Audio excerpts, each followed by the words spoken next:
Hi, I'm Dalton, And I'm Lauren, and we own Mountain Moverz. and today we're going to talk about the journey getting to this couch, to getting to here, and a little bit of everything in between in our journey as a husband and wife team. Yes. Entrepreneurship, now it's e-commerce. There's some real estate, which we'll leave out. We'll focus on Mountain Moverz for now, but the journey to getting here, which started with another business. It was a pool business that I started when I was 20. So we're married. We live in Florida. You own a pool business. We sold that. You started a construction business. Went in construction. We moved to Kentucky. That went under. And then we looked at each other and we said, what do we do now? Yeah, I said, and I thought to myself, I was like, what do you have a passion for that you want to do? Because I am willing to do whatever. Yeah. Like, I'll market or push. I want to get behind whatever you wanted to do. And at the And time, we had just had Wiley, our first we had kid. little baby Wiley. And so I said, gosh, I just became a mother. So that's pretty much all I'm going to be thinking about: eating, breathing, sleeping, all the things for the next little bit. I would love for something to be something that we do next to be wrapped in motherhood. And So you we had started came Mountain Moverz. and you thought with Mountain Movers, we did Mountain Movers, and we start with onesies and these little sterling silver bracelets. Yeah, I had a passion for children to know their power, to know their worth at a very young age. And so I wanted to create little bracelets that had value or an encouraging word for the child. So we started with that, and then we came out with onesies that also mimicked that and had powerful words, encouraging sayings on them. And then we added women's jewelry since we were already doing children's jewelry. And then since we were doing onesies, we added women's apparel. And out of all four of those, women's apparel stuck. I think of, and I don't know how long we're going to do this podcast, but with everything in between, as you're saying them, I'm thinking of what it took to, Oh, yeah. to like with each one, because you said, like, it's easier I wanted you to throw out what you wanted. And I remember with the printing, and it was that you said that we wanted these onesies. So I got a printer, didn't know, I've never done t-shirt print stuff, but I was like, I'll figure it out and learn. Had bought the printer, and I remember that the first entire day there was three of us. It was actually me, Kylan, and Troy, and we were printing on this onesie, and we could not get it to print, and it was because of the white ink and a lot of things that we've learned, but for so long we couldn't get this thing to even work. And it was like, well, we're not even going to be able to figure it out. And so then you skip ahead and we print. Because something about an entrepreneur is that you dive first and ask questions later. Figure it out. So I said, let's do onesies. You dove, bought a printer, and then you started asking questions. How does this printer work? How do we get a onesie printed? How do we make designs? But the dive was already made. You know what I mean? So that, to me, is one of the things that differentiates an entrepreneur from a non-entrepreneur. I am definitely too scared to take a dive and won't do it. You had been through plenty by then, though, and so your vision, though, is the main thing. I'm like, because we always joke that if it was me, I would turn our website into Temu, because I just sell anything on there, and so I'd push it. So it was important, that vision, because I knew the importance of a business having an actual genuine passion and vision versus just like printing t-shirts for nothing, you know. And so that eventually a brand, somebody's going to grasp onto that. If there's a heart behind it. If there's a heart behind it, and you're the heart behind it. And so I just thought, you said that because I remember we used to do the little boxes. We used to stamp the little bags to put the bracelets in, and learning the bracelets up there was absurd. We started in our house. So that's where the business began. Moved our master bedroom into numerous different rooms. Downstairs. We moved all over our house to kind of like, which room works best for us? Where can we work while Wiley's sleeping and not wake her up? So we did have to move around a few times. And started on Etsy. We were just on Etsy. Definitely trying to have a brand. We would stamp our little Mountain Moverz logo onto our bags. We had boxes that we also bought stamps for that we would stamp the outside, the inside, handwritten cards, because that's a huge thing when it comes to Etsy. Definitely, I feel like did well at presenting our product. But I mean, everything is always a learning curve. And it is. I mean, the amount of runs that I made to the dollar store because we were out of all of our little confettis that went in there. Trying to make it look great for Etsy. And at the time, one of the thoughts in my head, because I'm like going back to that moment, is how we felt.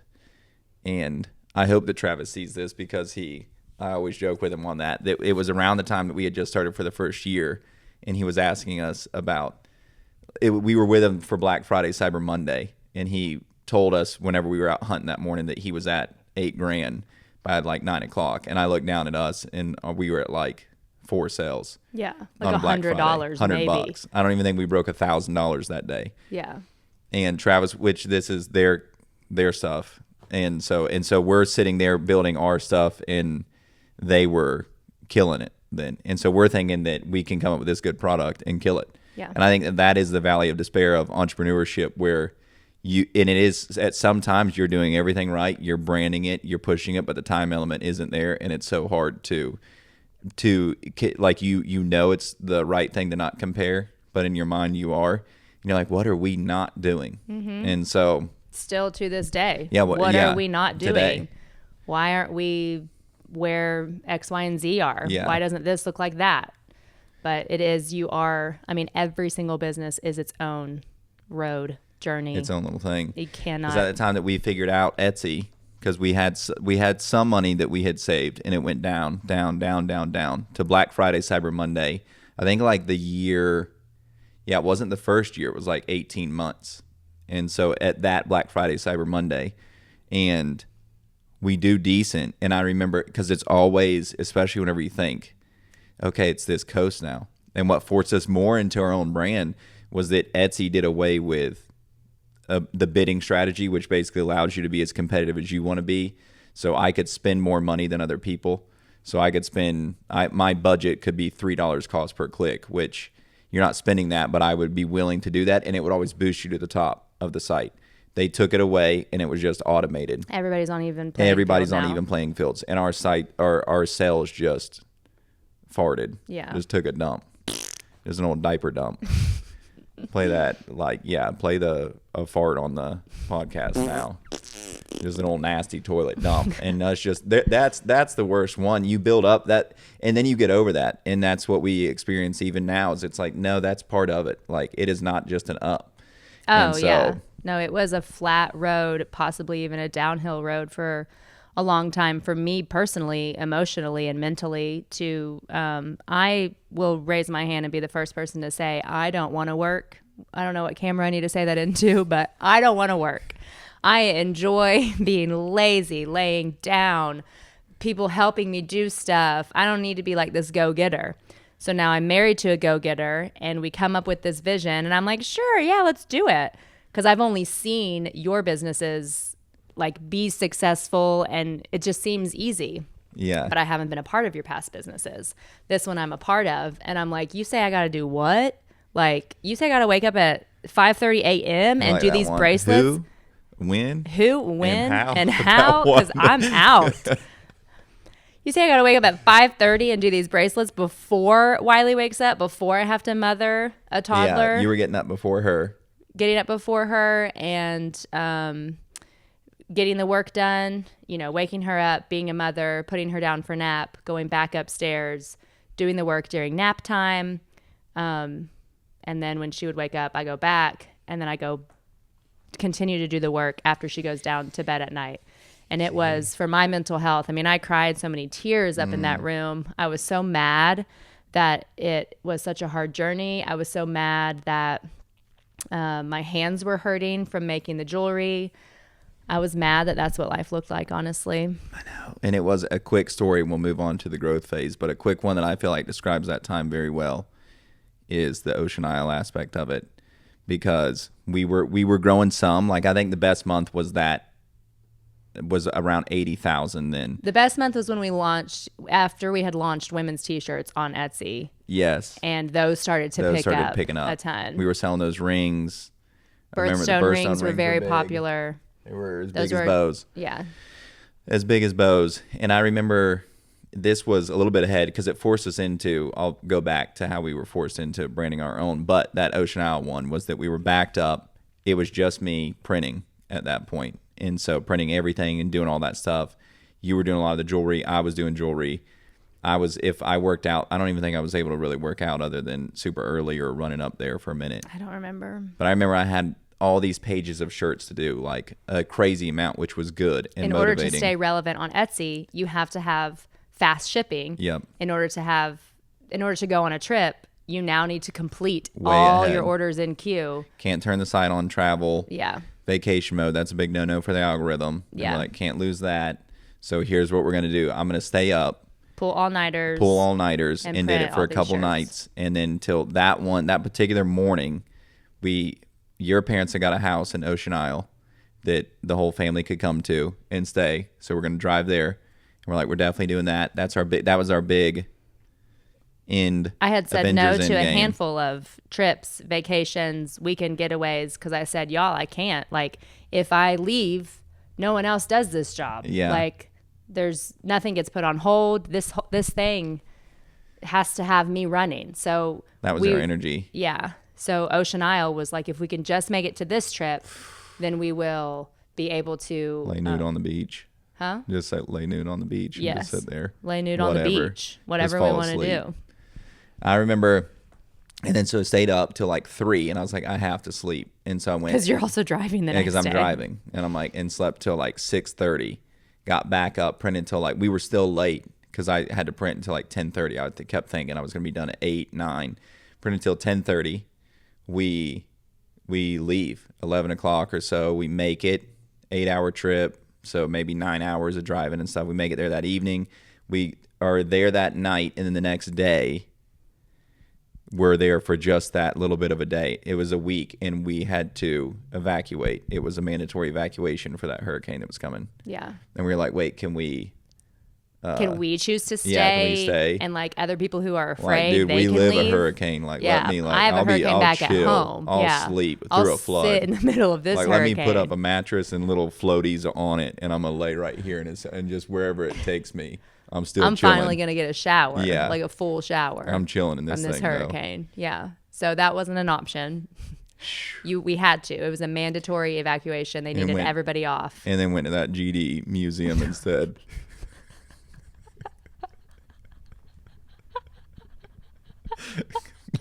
It was actually a fun museum, but I'm picturing this beach, and I know because the women with kids, it's great that your kids are entertained. I'm over there thinking of beach, and then I'm getting sold on this really cool place to go, and it was at GD Museum.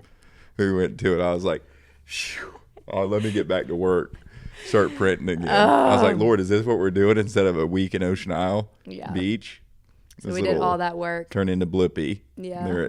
No, I wish it was Blippy. I would have took over then. That was so sad. I felt it like was Blippy. so devastating. So we get back, and then now we're focused more on, with the Etsy going and pushing us out, and women's shirts and stuff, we got to figure out a Shopify. Our own Shopify. Very expensive. At least Etsy is minimal advertising cost, and we're like, oh my gosh, $50 a day doesn't go anywhere on Facebook. And so now there goes all of any money that we've got. Every little bit of because I'm still doing some small side stuff. And so not just that, there's little things I'm doing for other people, helping with ads. And I think one of the businesses still had something, and any bit of money that I had would just, $250 in ads. And if I could get it moving, it would eventually pay for itself. But it was very slow. And I remember being thrilled. I actually drove past this morning, the little Kinder Music thing, and I remember I was getting flashbacks. And I remember being in Kinder Music, walking in, and I was like, because we had started Shopify back up or something, really pushing it. And I was like, well, that's not bad. We're at 600 today. That's crazy, and that was at night. And so I remember having that thought, and it's always thoughts like that always help me stay grateful because I'm like, we used to be thrilled with that. And super expensive. Now there's this whole brand element of it. We're pushing, we're getting some momentum. We are starting to grow on there. And when our t-shirts really grew us out of our house, honestly, yes, we're still doing jewelry, but our t-shirts, we were like, well, we can't fit in our house anymore. We were having employees come to our home. I was letting their kids hang out with me and Wiley. And then we were finally like, we have to find a different space. So we found a space just 10 minutes or so away. Yeah. And Little moved over Ironton. there. Yeah. And I was super grateful because I was like, oh, finally all these people out of my house, all this stuff out of my house. But then it wasn't so convenient to just let me walk up there for Yeah, work. you couldn't Now just I walk had to up there. find Yeah. babysitters and had to account for the time of driving. But, I soon got over that We with had the Jessica help of my mama. starting to help over there. You did. And but you always kill it. One thing with you that I think when you say lazy is that rarely are you outworked when you're here, though. That's true. I would tell the 2 million people that see this that you definitely, though, when you work, your work is not lazy. You normally outwork most people, and so it's pretty fast. Like I remember you getting there and packing. Oh, man. Like get the F out of my way and Get just out of my way and running let me people pack over. 800 You would pack orders more than today. most people that would pack in 2 days. You would do it in the 3 hours that you had because you knew you had limited time. I knew I had limited Which I've time. taken that strategy closer to Alex Hormozy thing and implemented it now where it's like you got time blocks, limited time with stuff. But anyway, we're back there. We're growing. We're starting to see it. It's COVID. It's 2021, 20. So that's a whole COVID was nutty, sad weirdo for a lot of people. COVID was great for e-commerce. Business. Yeah. And it was bliss. It was amazing. It was nuts. It was great. I mean, I remember talking with Travis too, and was like, dude, I don't know what's going to happen. And it was maybe 2 weeks later that it was like everybody online is crushing it. And then the first stimulus check hits. And I mean, And they it came looks running just nuts. with their stimulus check in their hands. Who can I give this money to? I'm out there. I can get as many museum annual passes as I want. So many. With flying. And then for me, and this is the one always the challenges stuff, we had that happening, and then you have to grow. We got to get more printers, and so we got to find new people. We got to be in stay in some level of like not really regulation here because it's such a small town, so that was helpful actually. I was going to say that, but very little, just the weirdness around here, not internally, just the weirdness around here and everybody. And then we had iOS 14 hit with ads, and so that was my big next, like just nut punch. And it was that now all of my targeting, all my lookalike audiences, what I figured out, now what I do has just become infinitely harder. We can't target these people. Apple is seemingly the hero to everyone and is making it where you don't get the ads you want anymore, which my quick thing with that is it's like you want the ads that you want to see. You don't want random ads. Mm-hmm. And so, but anyway, that was the next hurdle to get over. And so we got through it. We figured out different ways. There's always something else that happens. And then from there. Well, and with the growing, you always say the thing about like growing is painful, staying stagnant is painful. Which painful do you want to go through? Shrinking's painful. Shrinking is painful. So literally whatever stage of business you're at, you can guarantee pain, which is something that I really struggle with still after this many years, but am getting more used to. No, it is tough. I remember then around this time as we pivot to this was that if we skip ahead to the more growth phase, we're going in, we're doubling down. Actually, Facebook comes out with this they offer me a couple $1,000 credit because of what we spend to push more of their Facebook shops. We're going to adjust with that. We've come out with a new products. I think we're finding more stride in our emails and our designs and how our photo shoots look. You're doing a lot of that stuff. We've started to steer away from jewelry as our priority, which at a time, Mountain Moverz was mainly a jewelry place. Mm-hmm. So now we're this T-shirt apparel. COVID pushed us into T-shirts because the ship that had our jewelry, our gold on was like delayed at the port or whatever because of COVID. Because of COVID. So I remember it being close to Christmas and being like, that gold still hasn't made its way off the ship. No, I'm sorry. COVID is delaying anything from coming into the country. So we were like, we have to pivot. All these people who are ordering these gold bracelets for Christmas are not going to get them. Let's live, laugh, love, and move on. Yeah. Figure something out. So we did. We said, well, we're taking everything and we're going to T-shirts. This way. Yeah. Going hard. We're running after T-shirts. We're figuring that out. And we are, that's what it was. The big Facebook one happens. And then around that time was whenever you figured out like the crazy more growth phase, pregnant with Wawa. So now we're thinking we need. What, we've already had gray? Already had gray. Okay. And now your social media, you're thinking about modeling. You're like, who's going to model? 'Cause now you're going to have 3 little kids there. And you're like, no way that I'm going to. So who's going to do all the things that I'm doing right now? One of the reasons we didn't have gray sooner is because this business was about 7 children. Mm-hmm. And I was like, I cannot add an actual human being to the mix. So we're going to wait a little bit. And so that was one of the reasons why we didn't have another child, like, have Daewoo quicker. I know. And you find out Wawa, and we got Wawa coming, and we're wanting to mainly make sure that we find some new models. Because so, I can't model much if my belly's all big and my face is all fat. And we got to figure that out. And so we start looking. I was texting that night, and so I'm like, here's what we got to do, and pivot. So we start to grow in that phase, and then we get Brittany as one of those. And then Brittany, her husband, is Mike. And so we bring in Mike as a manager. We're growing with stuff. We start getting more back into the game with influencer collabs and collaboration shares. Is there anything else you remember right then? No. I'm like just going balls to the wall on ad spend and influencers and pushing it. And it's like, when we can push this, we're going to push it. And so we did. And getting the organization aspect of it, we started doing some of the collabs with the influencers, the actual our lines and theirs mixed together. And then we ran all that through. This could be like cut up into 7 parts, by the way. And it's so long. But then there was always the growing pains. We get into this building at that time. We were like, this is going to be the one. Like, we see all the little cute little companies. We're going to have a cute little building, do our little game room, add the Blitz arcade games in there, the colors. We've got this fun stuff on there. We move in, and we do well.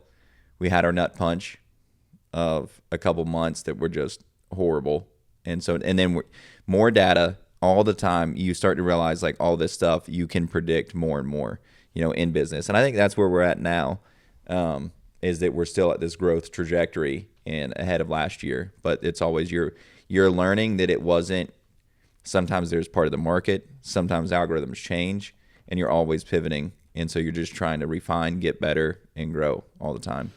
Follow along with us on this journey. Even if it's hard, we'll be here. Yeah. And so follow us, follow Lauren. And this is Mountain Moverz. Follow along with us on this journey. Even if it's a hard one, we'll be here. We'll see you next episode.